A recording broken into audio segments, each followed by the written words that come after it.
residents of Pionersky, where one of Putin's residences is located, complained to him that the city was in a depressed state. A city in the Kaliningrad region was deprived of its resort status, the local port was not finished, the roads are not being repaired, and in some places there are no roads at all. A petition was sent to your address, which collected 15% of signatures from city residents within a week. We ask you to pay close attention to the serious problems that have arisen.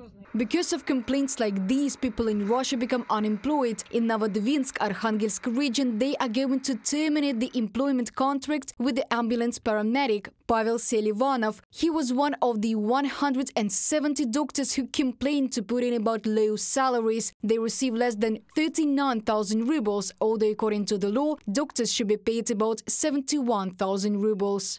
There are a lot of expenses, paying for a flat, someone has a mortgage, children, they need to get them ready for school, buy groceries and so on. And for some reason, the salaries of medical workers remain at a low level. In healthcare here, when you work full-time, there is nothing to live on. But when you work 2 times, there is no time to live. Pavel Selivanov, ambulance paramedic, from a publication on the 29.ru website. The chief doctor of the Novodvinsk ambulance said that they were going to hire another paramedic to replace Selivanov, and supposedly there are no more vacancies. But according to Selivanov, the substation lacks more than 24 specialists.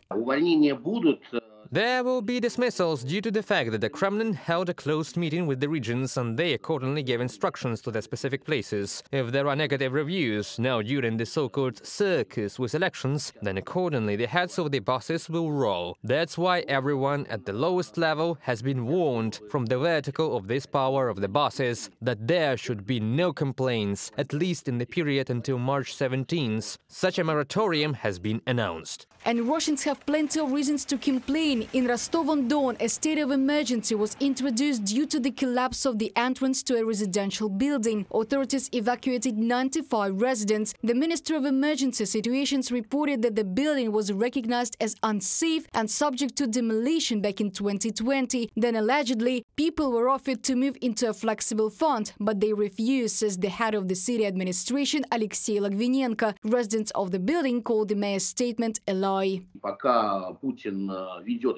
While Putin is waging this war, this will happen everywhere and accordingly similar. I would not call it natural collapses, but it will continue. There are, after all, man-made sins when local budgets, federal budgets really do not have enough funds to maintain the normal functioning of those industries that are necessary for people's livelihoods. So there everything is really going to war.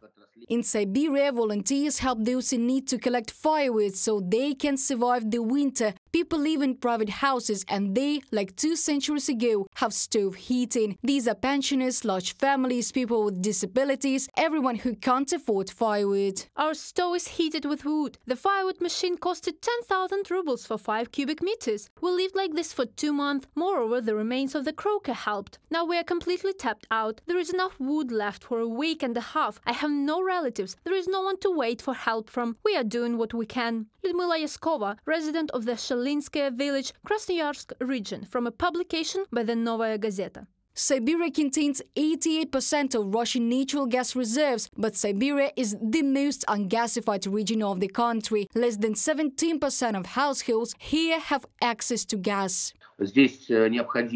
This requires enormous funds for investments and installation of these pipelines. The authorities are not at all interested in this. They are focused on pumping out resources and trying to sell them abroad.